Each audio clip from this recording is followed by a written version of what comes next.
Dear mystery lovers, welcome to another thrilling tale of deception and deduction, exclusively presented by Detective Stories by Asma.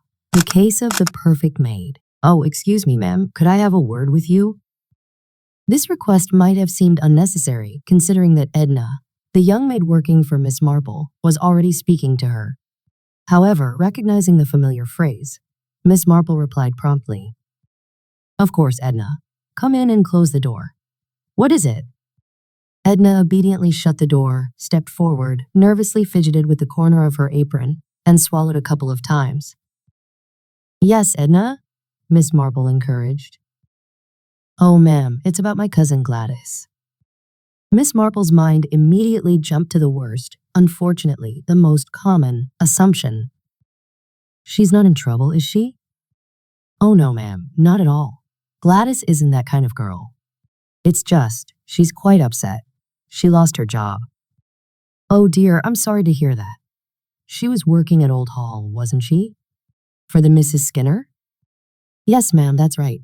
And Gladys is absolutely heartbroken over it." Miss Marple raised an eyebrow in slight surprise. She recalled that Gladys, who had occasionally visited Edna in the kitchen on her days off, was a cheerful and plump young woman with an unshakably jolly disposition. Edna continued, "You see, ma'am, it's how it all happened. One of Miss Emily's brooches went missing, and there was such an uproar over it, searching high and low. And of course, no one likes to be in a house where something like that happens. It's unsettling, you know? Gladys helped look everywhere. Then Miss Lavinia started talking about calling the police, but the very next day, the brooch was found, pushed right to the back of a drawer in the dressing table. Gladys was so relieved. But then, the very next day, a plate got broken, and Miss Lavinia immediately gave Gladys a month's notice. Gladys doesn't believe it was really about the plate, ma'am. She thinks Miss Lavinia was just looking for an excuse. She's sure they suspect her of taking that brooch and putting it back when the police were mentioned. But Gladys would never do such a thing, never in her life, ma'am. And now she's afraid people will talk, and it will ruin her chances of getting another job. It's a terrible thing for a girl, ma'am, as you know." Miss Marple nodded. While she didn't have a strong fondness for the boisterous and opinionated Gladys, she was certain of the girl's honesty. She could well imagine how much this incident had shaken her. Edna looked at her hopefully. "Ma'am, is there anything you could do about it? Gladys is in such a state over this." "Tell her not to be foolish," Miss Marple said firmly. "If she didn't take the brooch, and I am sure she didn't, then she has nothing to fear." "But, ma'am," Edna said glumly, "people will talk." Miss Marple sighed. "I'm heading up that way this afternoon. I'll have a word with the Mrs. Skinner." "Oh, thank you, ma'am," Edna said gratefully. "Mrs. Lynn always fussing.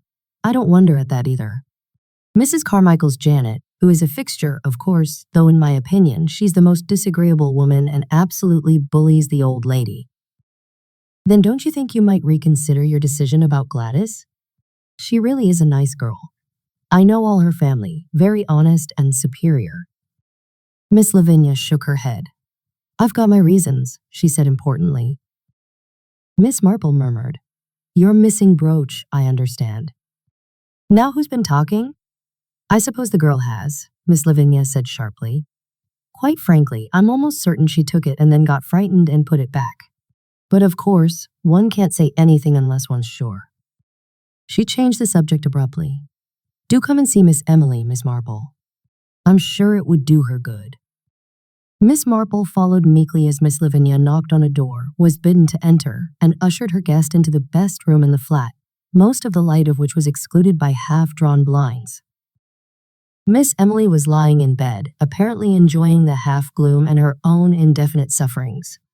The dim light showed her to be a thin, indecisive-looking creature with a good deal of grayish-yellow hair, untidily wound around her head and erupting into curls, the whole thing resembling a bird's nest, of which no self-respecting bird could be proud. The room smelled of eau de cologne, stale biscuits, and soot. With half-closed eyes and in a thin, weak voice, Emily Skinner explained that this was one of her bad days. "The worst of ill health," said Miss Emily in a melancholy tone, "is that one knows what a burden one is to everyone around one. Lavinia is very good to me. Lavy dear, I do so hate giving trouble, but if my hot water bottle could only be filled in the way I like it. Too full, it weighs on me, and yet, on the other hand, if it is not sufficiently filled, it gets cold immediately. I'm sorry, dear, give it to me. I'll empty a little out. Perhaps if you're doing that, it might be refilled. There are no rusks in the house, I suppose? No? No, it doesn't matter. I can do without. Some weak tea and a slice of lemon. No lemons? No? Really, I couldn't drink tea without lemon. I think the milk was slightly turned this morning. It has put me right against milk in my tea. Oh, it doesn't matter. I can do without my tea, only I feel so weak. Oysters, they say, are nourishing. I wonder if I could fancy a few? No? No, too much bother to get hold of them so late in the day. I can fast until tomorrow. Lavinia left the room, murmuring something incoherent about bicycling down to the village.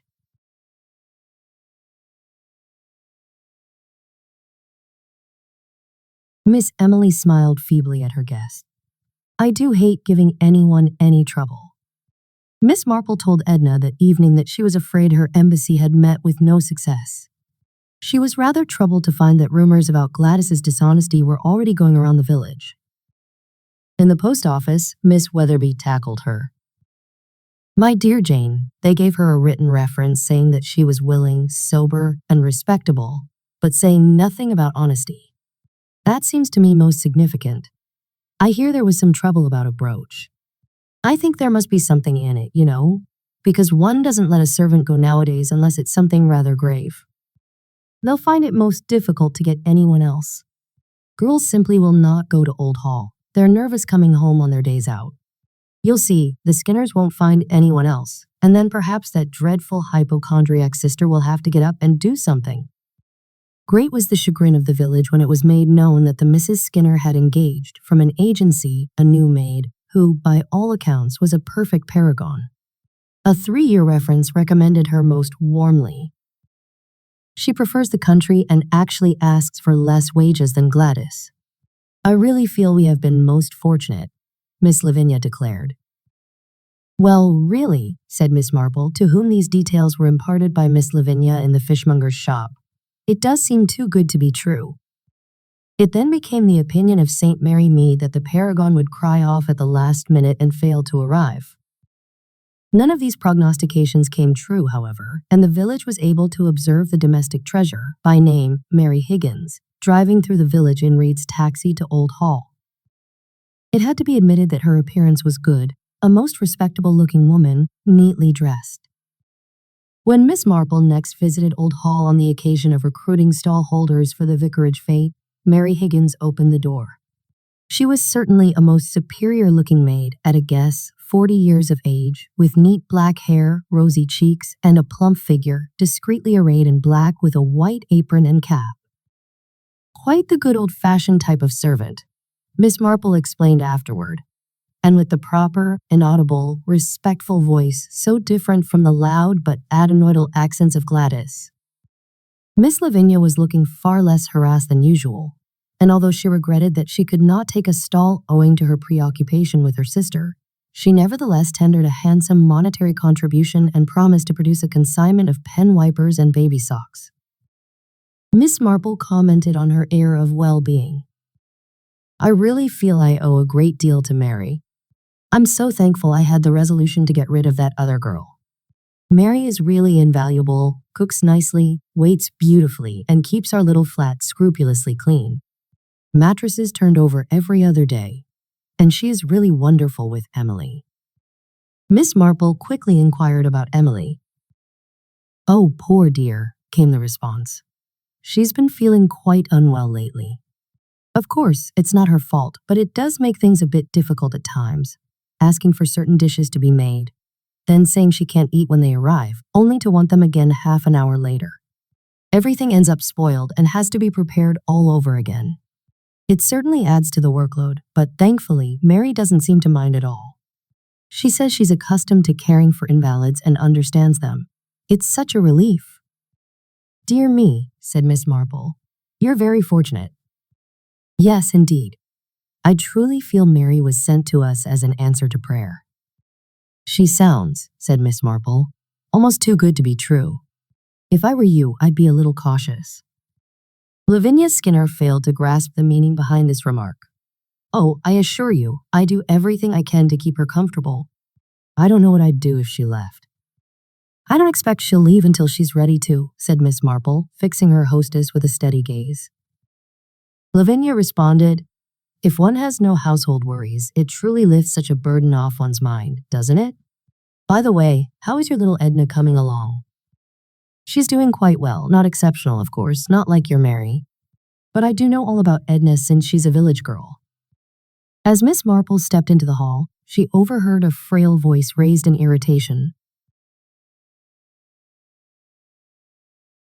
This compress has gone completely dry. Dr. Allerton specifically said it must be kept moist at all times. Oh, never mind, just leave it. I want a cup of tea and a soft-boiled egg. Boil it exactly 3.5 minutes, no more, no less. And send Miss Lavinia to me. The ever-efficient Mary stepped out of the bedroom and informed Lavinia, Miss Emily is asking for you, madam, before graciously opening the door for Miss Marple, assisting her into her coat, and handing her umbrella in an impeccable manner. Miss Marple accepted the umbrella, promptly dropped it, bent down to pick it up, and in the process, dropped her bag. It flew open, spilling its contents. Mary swiftly and politely retrieved the various scattered items. A handkerchief, a small engagement book, an old-fashioned leather purse, 2 shillings, 3 pennies, and a striped peppermint rock. Miss Marple took the last item with an expression of mild embarrassment. Oh dear, that must have been Mrs. Clement's little boy. He was sucking on it, I recall, and he took my bag to play with. He must have dropped it inside. It's terribly sticky, isn't it? Shall I take it for you, madam? Oh, would you? Thank you so much. Mary bent down to pick up the last fallen object, a small mirror. Upon reclaiming it, Miss Marple sighed with relief. How fortunate. At least it isn't broken. With that, she departed, while Mary stood politely at the door, holding the sticky peppermint rock with an utterly expressionless face. For the next 10 days, the village of St. Mary Mead endured endless praise about the excellence of Miss Lavinia's and Miss Emily's so-called treasure. Then, on the 11th day, the village awoke to a shocking revelation. Mary, the paragon of a maid, had vanished. Her bed remained untouched, and the front door was found slightly ajar. She had slipped away quietly in the night. But Mary wasn't the only thing missing. 2 brooches and 5 rings belonging to Miss Lavinia had disappeared. Miss Emily had also lost 3 rings, a pendant, a bracelet, and 4 brooches. It was merely the beginning of a greater disaster. Young Mrs. Dear had lost her diamonds, which she had carelessly kept in an unlocked drawer, along with valuable furs that had been gifted to her as a wedding present. The judge and his wife had suffered losses as well. Jewelry and a considerable amount of cash had vanished. But the greatest victim was Mrs. Carmichael. Not only had she owned some extraordinarily valuable jewels, but she had also kept a large sum of money in her flat. All of it was gone. It had been Janet's night off, and her mistress had been strolling through the gardens at dusk, tossing crumbs to the birds. Clearly Mary, the seemingly perfect maid, had possessed keys that granted her access to every residence. In St. Mary Mead, there was, admittedly, a certain amount of grim satisfaction. After all, Miss Lavinia had boasted endlessly about her marvelous Mary, and all the while, the woman had been nothing more than a common thief. New revelations soon emerged. Not only had Mary disappeared without a trace, but the agency that had provided her, vouching for her impeccable references, was horrified to discover that Mary Higgins had never truly existed.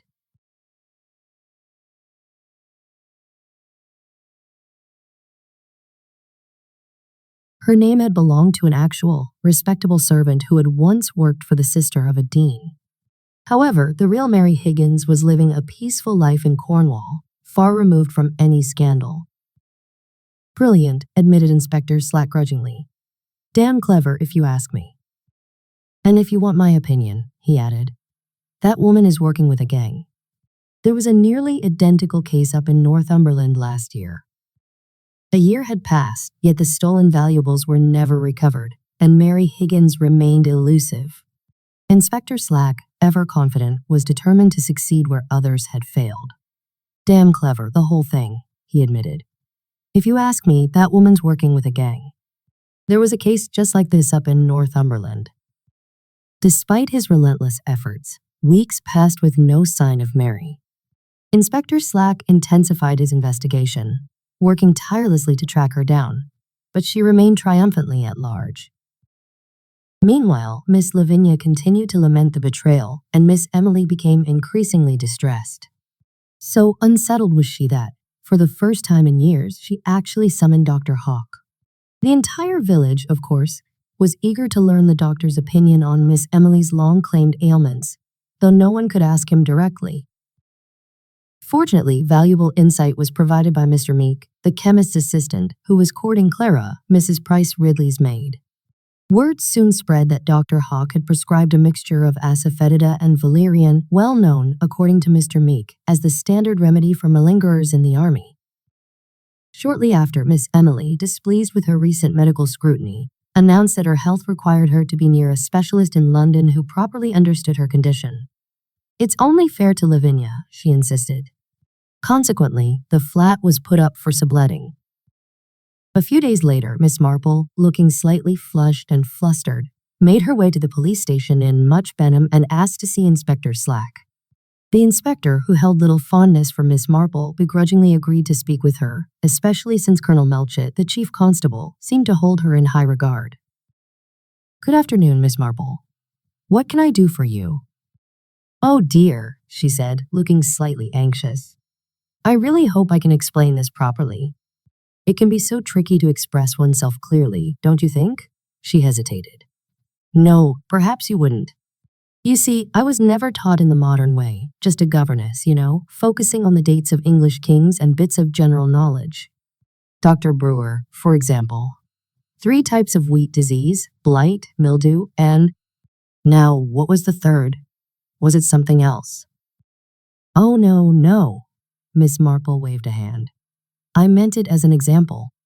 You see, I was just trying to illustrate how one's education was so very scattered. Needles, for instance, I remember learning how they're made, but never anything about getting to the point, which is exactly what I must do now." She took a breath. "It's about Mrs. Skinner's maid.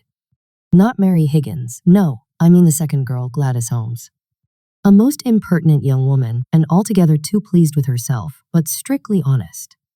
And that, Inspector, is very important to recognize." "No one's accused her of anything," Slack remarked. "Yes, I know," Miss Marple agreed. "And that's precisely the problem. Because you see, when people aren't accused outright, they tend to go on thinking the worst." "Oh dear, I knew I wouldn't explain it properly," sighed Miss Marple. "What I really mean is that the key thing is to find Mary Higgins." "Certainly," agreed Inspector Slack. "Do you have any ideas on that?" "Well, as a matter of fact, I do," said Miss Marple. "May I ask, are fingerprints of no use to you?" "Ah," Inspector Slack said, narrowing his eyes. "That's where she was a bit too clever for us. Wore rubber gloves most of the time, or housemaid's gloves. And she'd carefully wiped everything down, her bedroom, the sink, not a single fingerprint anywhere." "If you did have her fingerprints," Miss Marple asked, "would it be of any help?" "It might, madam. Scotland Yard may have them on file if she's done this sort of thing before." Miss Marple nodded brightly. She reached into her bag and pulled out a small cardboard box. Inside, nestled in cotton wool, was a small mirror. "From my handbag," she explained. "The maid's prints should be on it. She touched something extremely sticky just before handling it." Inspector Slack stared. "Did you get her fingerprints on purpose?" "Of course." "You suspected her then?" "Well, Miss Marple said lightly, it did occur to me that she was just a little too good to be true. I practically told Miss Lavinia so, but she simply wouldn't take the hint. You see, Inspector, I don't believe in paragons. Most people have their little faults, and domestic service tends to reveal them rather quickly." "Well," said Inspector Slack, recovering his composure, "I'm obliged to you. We'll send these up to the yard and see what they say." He stopped. Miss Marple had tilted her head slightly and was regarding him with unmistakable meaning. "You wouldn't consider," she said slowly, looking a little closer to home? "What do you mean, Miss Marple?" "It's difficult to explain," she admitted, "but when you come across something peculiar, you notice it. And sometimes the most peculiar things are mere trifles. I've been thinking about Gladys and the brooch. She's an honest girl. She didn't take that brooch. Then why did Miss Skinner think she did?" "Exactly. Miss Skinner is no fool, far from it. Why was she so eager to dismiss a good servant when good servants are so hard to come by? It was peculiar, don't you think? So I wondered. And then I noticed another odd thing. Miss Emily is a hypochondriac, yet she didn't send for a doctor immediately. Hypochondriacs love doctors, Inspector. But Miss Emily didn't. Why?" Inspector Slack was watching her closely now. "What are you suggesting, Miss Marple?" "Well," she said thoughtfully, "I'm suggesting that Miss Lavinia and Miss Emily are rather peculiar people. Miss Emily spends nearly all her time in a dark room, and if that hair of hers isn't a wig, well, I'll eat my own back switch. And let me put it this way, it's entirely possible for a thin, pale, gray-haired, whining woman to also be a plump, rosy-cheeked, black-haired woman. And from what I can tell, nobody ever saw Miss Emily and Mary Higgins at the same time." Inspector Slack's expression sharpened. "Plenty of time," Miss Marple continued, "to get impressions of all the keys. Plenty of time to learn everything about the other tenants. And then, at the right moment, get rid of the local girl. Miss Emily takes a brisk walk across the countryside one night, arrives at the station the next day as Mary Higgins." She paused, letting the thought settle. "And then, when the time is right, Mary Higgins vanishes. And off goes the whole village on a wild goose chase after her. I'll tell you exactly where you'll find her, Inspector, right on Miss Emily Skinner's sofa. Get her fingerprints if you don't believe me, but you'll see that I'm right. A pair of clever thieves, that's what the Skinner sisters are. And no doubt, they're in league with a skilled fence or some other professional criminal. But they won't escape this time. I won't stand by and let a good girl like Gladys Holmes have her reputation tarnished. She's as honest as the day is long, and everyone in the village will know it." With that, Miss Marple turned on her heel and swept out of the room before Inspector Slack could fully regain his composure. "Phew," he muttered, rubbing his chin. "I wonder if she's right." It didn't take long for him to find out Miss Marple had been right yet again. Colonel Melchett later commended Slack for his diligence, though the inspector privately knew whom the real credit belonged to. Meanwhile, Miss Marple invited Gladys over for tea along with Edna and took the opportunity to speak to her about the importance of settling down in a respectable position when she found one.